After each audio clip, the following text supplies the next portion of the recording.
Asante sana. Niseguye amaboko yawe Yesu, singitinya nisuzumukizo komeye. Niseguye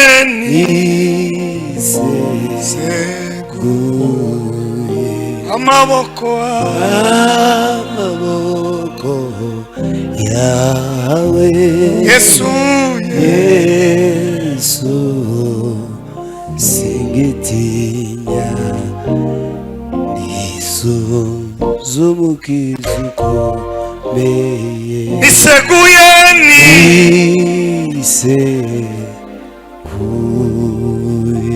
amaboko yawe Mana we Yesu, singitinya nisuzumukizo komeye. Haguruke dusenge hejuru y'iri jambo kugira ngo Imana Mana ya Ibrahim uduhe gukura, dukure mu bwenge, dukure mu mikorere, tumenye ibihe byacu n'Imana, tugendana nayo nka Dawidi. Muri iyi njeri aravuga ngo kugendana nawe ni amahirwe. Imugana w'umunsi wa none urakubwiza bw'Imana n'imbaraga z'Umwuka Wera. Iri jambo kure mu ijambo, mu isengesho no mu bikorwa, gahunda y'uyu munsi umuntu wese uraha kubone muri Kristo. Tugiye kuganira amagambo yawe mwami mubona.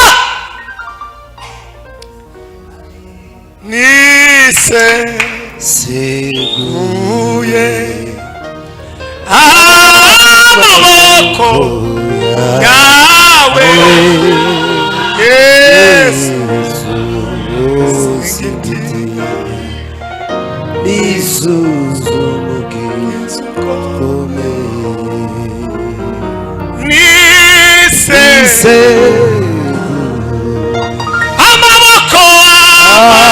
amaboko asitila mate kei mariza soye kulimba Yesu, singitinya nisuzumukizo kumera Imana amashimeshi wicaye. Dushimira Imana ya Isiraheli duhaye serivisi nziza twese abaraho. Abazi ko ari yabikoze nibayikomera amashi.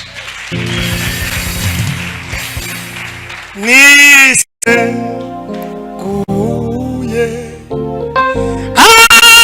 amaboko yawe Yesu, singitinya nisuzumukizo komeye. Turashima umuyobozi n'umudamu nabo bakorana bose n'abadamu babo, kandi dushimira n'umushumba w'iri torero n'amadame we babahaye gukorera ahari. Turamushimiye cyane. Turashimira abayoboke bose ba ministere abanaziri. Hari ibintu bitatu biza bituma ibintu bikura. Icya mbere ni ubumwe, icya kabiri ni iyerekwa, icya gatatu ni ukubikorera mu gihe. Ubumwe tibuza bupfa kuza gusa.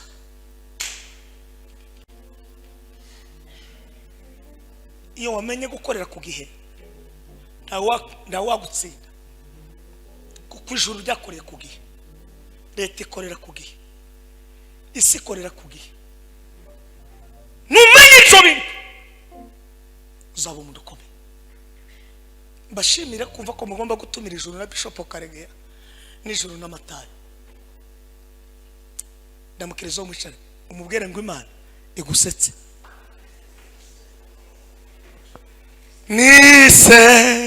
Niseguye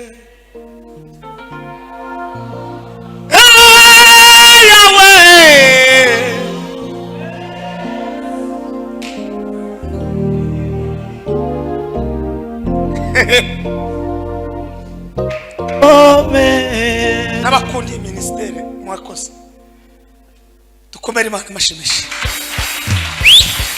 Nitwa Matayo nta mahizi muhoza, mudamu numwe, abana ni 7, tancoshije Imana. Tuye mu Bugande niho tukorera umurimo w'Imana mu itorero ryitwa Holy Spirit Fire Church. Kanganira iminota mike hanyuma subiza umuyobozi wa gahunda. Ariko kuri topic ivuga ngo icumuka kubwira ugikore.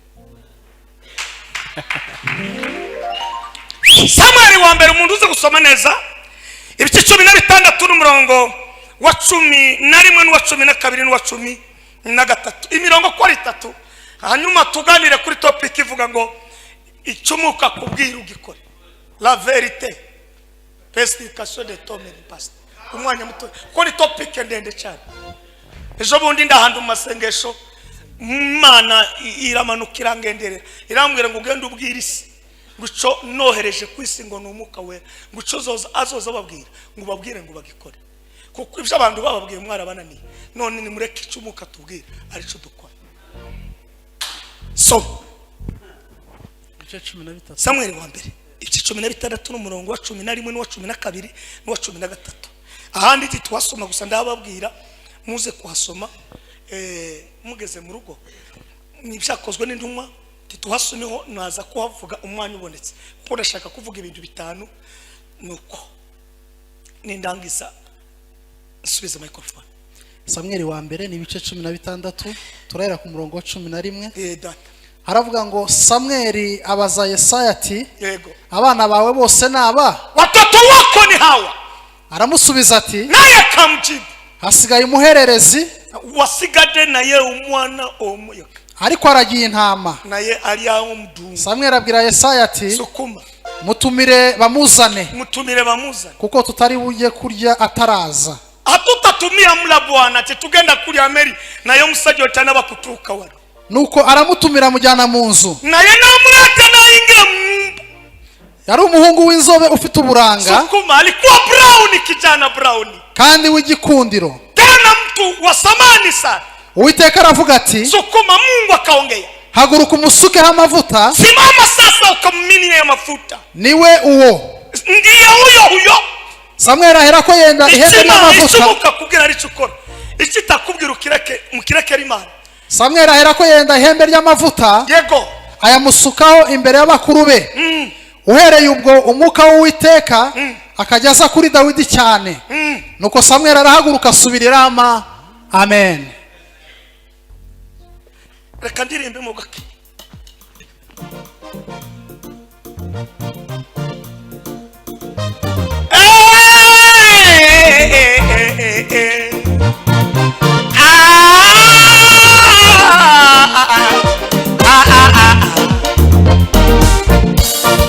Ndashaka kubwira abantu bose bafite ibibazo bihangane. Ndashaka kubabwira we abari mu ngorane bahumure. Ndashaka kubwira isi yose abafite ibibazo bahumure. Ndashaka abantu bose bari mu ngorane bihangane. Uwiteka zavuna kuri miheto azakura intambara mumihigo. Uwiteka zavuna kura azakura intambara mu gihugu. Azarema isishasha itarimo ibibazo. Azarema isishasha itarimo ibibazo. Azarema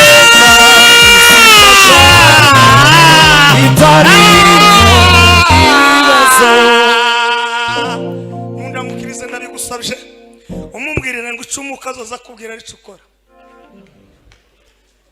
Hari kategori zibiri z'imyuka. Hari umuka uteza abandi imbere, hakaba n'umuka usenya ugasubiza abandi inyuma. Umuka uteza abantu imbere n'umuka usenya abantu ukabasubiza inyuma. Ndatanga itangazo kuri uyu mugoroba w'uyu munsi, nimba warahuye n'umuka gusubiza inyuma, mu izina rya Yesu ukurekure uteze imbere mu izina ry'Uwiteka. Muka taramuvuga mvuga ibintu bitanu bya Samuel, nimara mvuga ibindi bintu bitatu hejuru ya Dawudi, nimara ndangiza. Nimugire muke azarema isi shasha dukoma amashi itarimo ibibazo. azarema isi shasha itarimo ibibazo. azarema we azarema isi shasha itarimo ibibazo. azarema itarimo ibibazo. azarema shasha itarimo ibibazo. nimuheze Imana icyubahiro. Haleluya, haleluya. Icyambere nuko Samuel yamenye kwitonda ngo yegera bamubanjirije muri tere kugira ngo bamuheze imiyoborere myiza, kugira ngo utazagaragara kuba uri umwana. Emera bakubanjirije muri tere baguha imiyoborere myiza.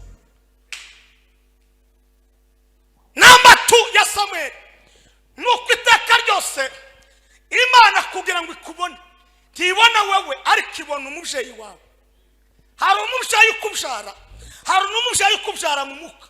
Samuel yarafite se Elukana w'Irama na nyina Ana, ariko ijuru ngo rije kuhamagara Samuel ntibyahamagara Elukana, rihamagara uwitwa Samuel, ariko biciye muri nde, muri mbere yuko Imana ikubona ibona umubyeyi. N'umunsi Imana yabwiye Samuel ngo genda uja kureba umwami, uzaba umwami, yigenda kwa Yesu, ariko ndiyavuze ngo genda kwa Dawudi. Narudilia nimusamure nimukomere Imana amashyi menshi cyane.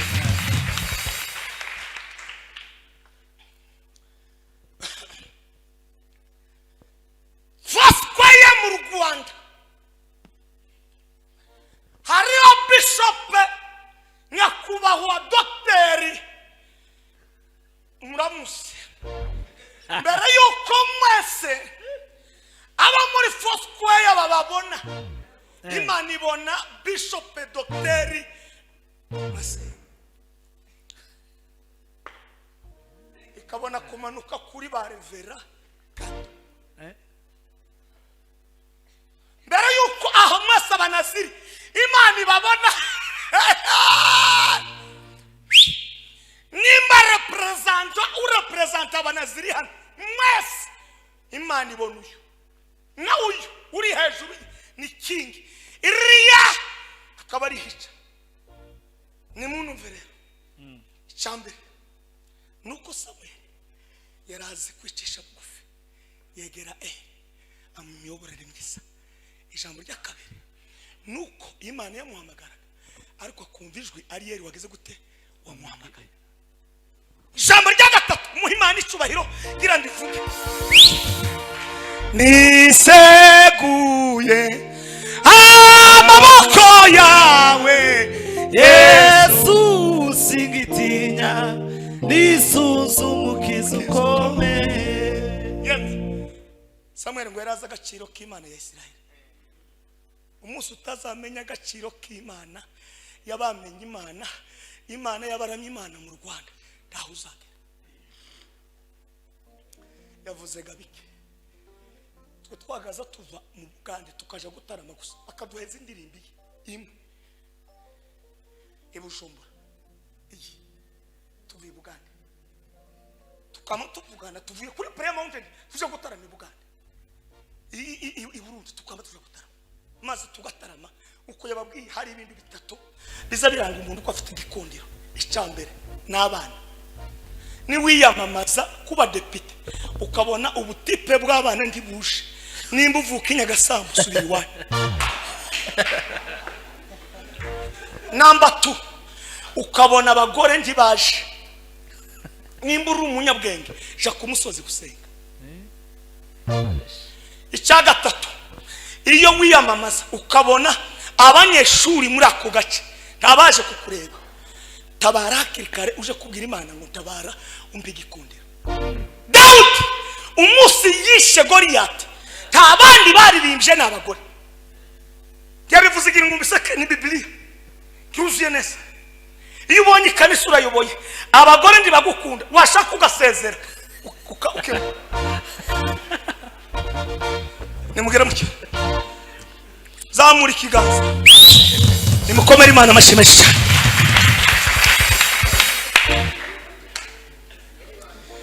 Uzuvuga ngo duhaze Imana icubahiro abagore n'abana bakazamura, ariko bagabo bakuze bose baba lisansi bakamuvuga ngo se duhaze Imana icubahiro gute, bakabaza kabibasa ngo se namunagane gute bavuze iki, bagira za analyse abona baki.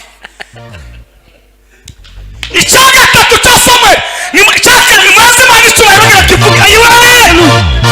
Haleluya haleluya.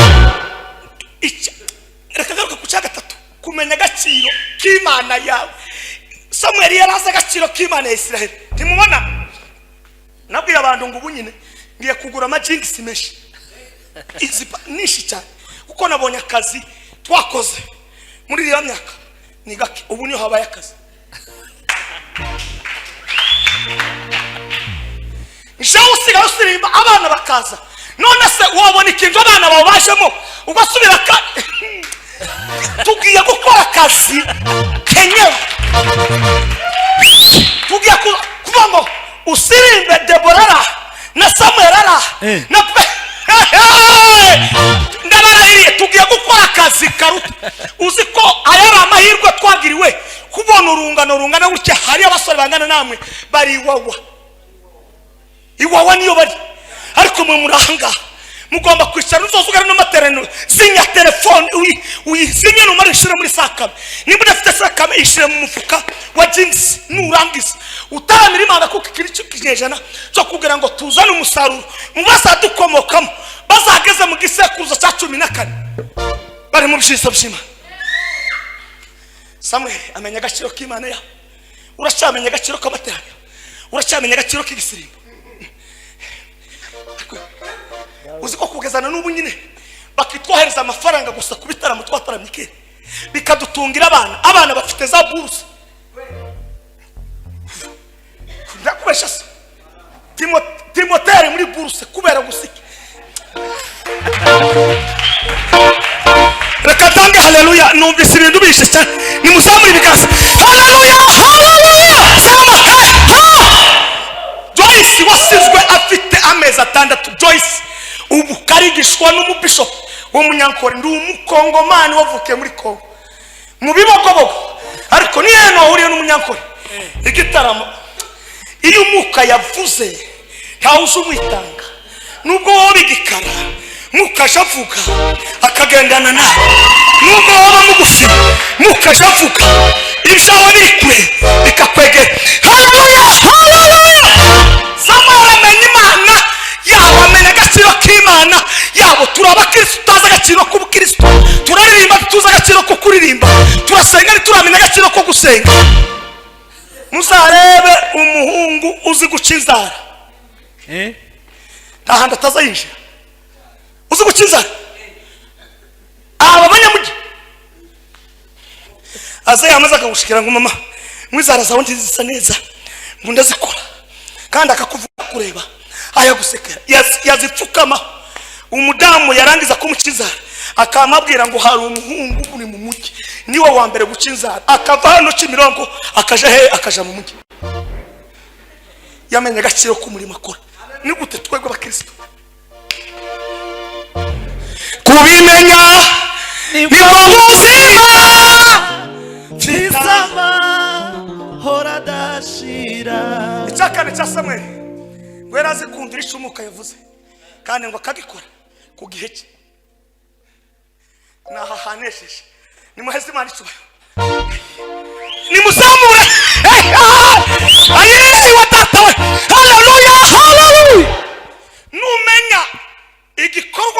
cawe arasange tangilongolo beta nisanomereza la forme skite sipe passer uragera sengo muri rama ndi hariyo abandi ba Samuel bari bahari ba Samuel nubu dufite bamunyaneza benshi nabaye makile benshi nabaye sipe benshi ariko siko bose icumuka haye babwira ngo bagikore shobora twitwa twese abakristo ariko twarangizwa ahabumvise ukumuka babwiye bagateza imbere yarabinigisheje ubundi arambara ngo twataramye hano twese ukumanuka nta muntu numwe ufite inzu zitanu ariko bapagani bafite inzu 10 hano kubera twama dutarama ariko gukorera Imana ntitwumvira umuka nubu turi mu gushaka ko gukabakaba nyine bwa buzima bwakera bwabaye nkademo ariko turashika ndabarahiriye turashika uko twakwicara ngo tuganira amakuru mwosanga natwe tutarashika hari ibikibuze ni mumvere tuganira nawe turicara ngo turangize dutumiza ibyo kurya turaganira kuva mu gitondo tugeza mu mugoroba turavugana ngo kuva umunsi wano ndagusubira kuri mangana icyacumi turajuzuza none ngo turangize tumaze kuganira gajewe naratashe ndibuka wa munsi twakoze kwa kuntu ndavugiye hano ariko ari byiza nkiri kuri fosi kwe ni mumve gitangaza kuva navuka uyu kuvuga ngo fata urudorore twari dufite inkaburi zanyazwe umunsi 287 uyu barazishorera abatipe barazijana nari ntarabona mu buzima bwanje fata $2,500 ku munsi ariko icumuka kubwira ari cukora twama twindikiza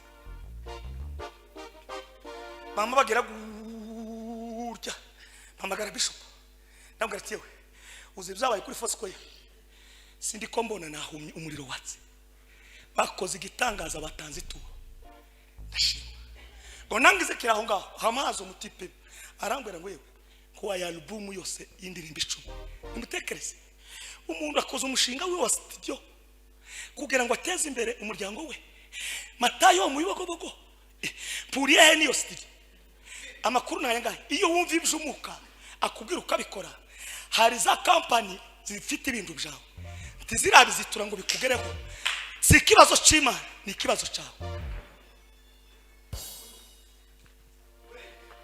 timwanumvise ngiye kuri fura uziranye na Roza Muhando we iso akubyaye n'abasogokuza hari bazeho Roza Muhando yavukiye okay nakukando nashaka kuvuga gira manuke mwishaho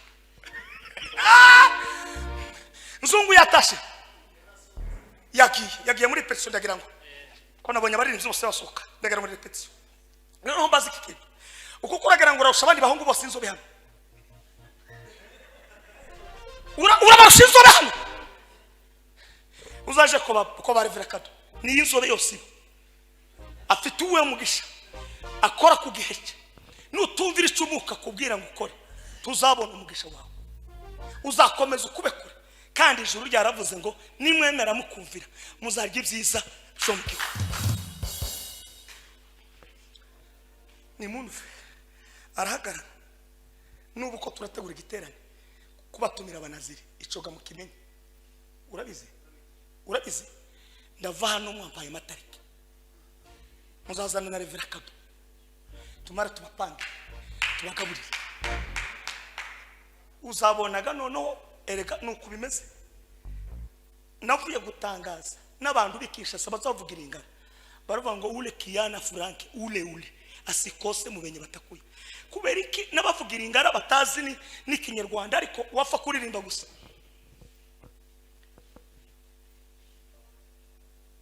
nimbona ngeze mu ijuru arukiriho zarambura amaboko mvuge nishimwe mukiza na Samuel wanje na Tereza rakuze so tugushira hariya muri TV gutya mu rugo bakama bavuga ngo murudishe Frank ngo mugarure Frank intambarika ngo mugarure Frank ngo Frank agaru uteyute no gukora mu gihe cyawe no kwemera icumuka gira gute ahaya bakristo abanaziri ni mukora ibintu umuyobowe n'umuka wera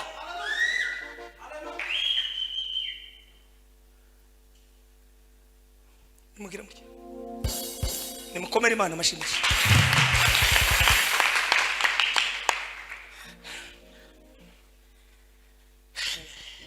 Samuel akora igitangaza, Imana iramubwira ngo genda kwa Yesu. Icyo ngiye kuvuga niki ngiki cya gatanu cya Samuel, ngo yarazi gushishoza, ngo abogire Imana ngo Mana ningera kwa Yesu kandi Saul ari akiri president akamenya ko ngiye kumikisha umwami amavuta kwa Yesu ndacibwa umutwe. Data wo mwisuru Imana nishimwe. Imana itibwira Samuel mukawera aramubwira nugerayo niba kubaza uvuge ko waje gutambika ibitambo. Urumviza uzira ndangirishe muri aya magambo.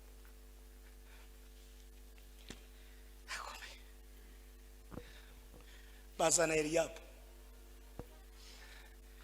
ise yabonye Imana iramwanga. Bazana Shamu iramwanga. Bazana abandi irabanga. Arabaza ngo se nta wundi ye kuvuga amagambo y'ishuri barikomeye hano.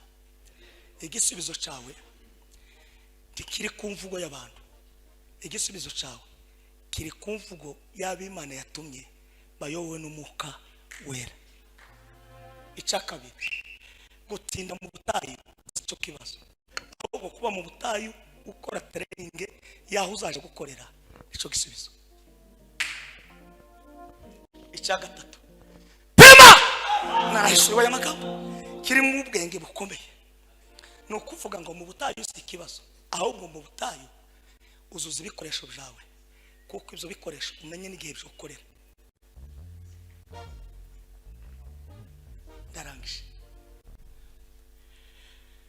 urasirimbye ukwezi kurarangiye, nta muntu uravuga ngo ngwino tuje mu mujyi kukugurira ishati, ugahagarara hano ntuzuje muri banguka ngo utabare no muri Kanyarira.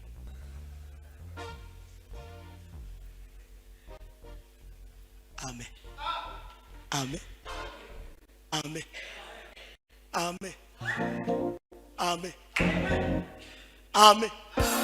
Ndangirisha muri aya magambo. Samuel ngo ashike Dawudi, Imana iramubwira ngo nuyu, niko twasoma ngo nuyu, huyu mpake mafuta. Reka nkubwire amafuta uzasiga, amavuta uzasiga azangana n'ibikorwa uzaje gukora, kandi Imana ndishobora kugutuma ahantu utagiye gukora igikomeye kingana na capacity kizakorwa. Samuel wagiye yari umuhanuzi, ari umutanzi, ari n'umucamanza, asiga Dawudi aya mu prepare kugira ngo azabe umwami. Niri jambo ndangirijeho, icyo wayukora ubu ejo nico uzaba.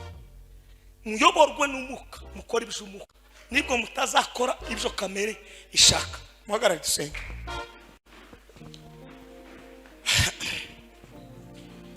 Ndagushimiye Mana,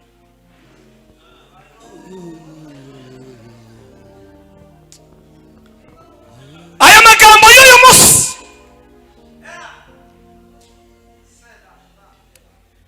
isezerano ryawe Mana uzuritumbira ko ari kurikirana. Abagabo bari umugabo n'abadamu bari. Hallelujah. Mana wadutabaraga mumisi ya kera, nanone uzaturengere tugeze kugupfa we. Mukayavuganye n'umugabo witwa Mose, uramubwira ngo haguruka ni wowe nabonye.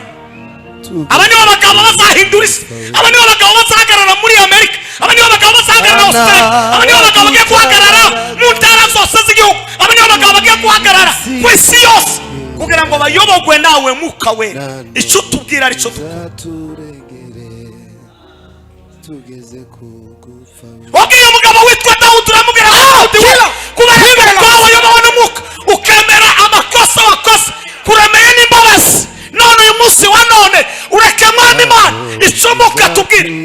Wabwiye induma ngo nimugende ku isi mubwiriza abantu kugira ngo bamenye ubutumwa bwiza.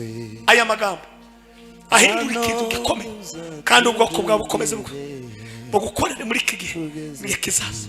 Bibiri ijambo ry'Imana zarimbwira ngo ndawayobowe n'Umwuka ngo arangize ngo akorwe n'isoni cyangwa ngo icyaha yakora ngo Imana ireke kugitangaho finansema.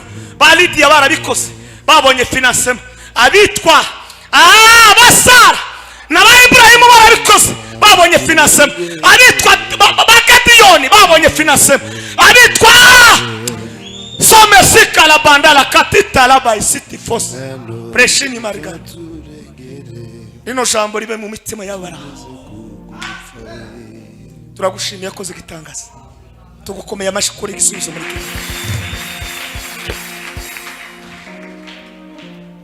Tuzataramana abera bose banesheje uyu mubiri ndetse na Satani, tuzahora turirimba imbere ya ntebe ega umunezero tubonye Yesu.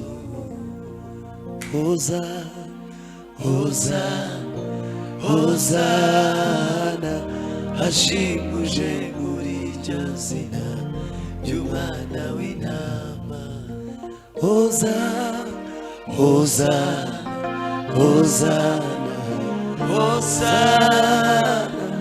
hashimuje muri iryo zina ry'umwana w'intama.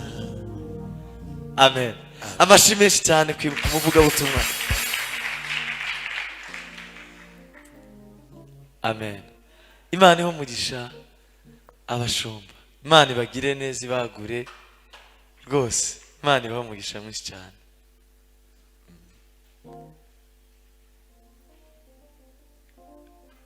Twese turafatikanya. Amen. Revera niwe ukora uwo murimo tugiye kumwakira.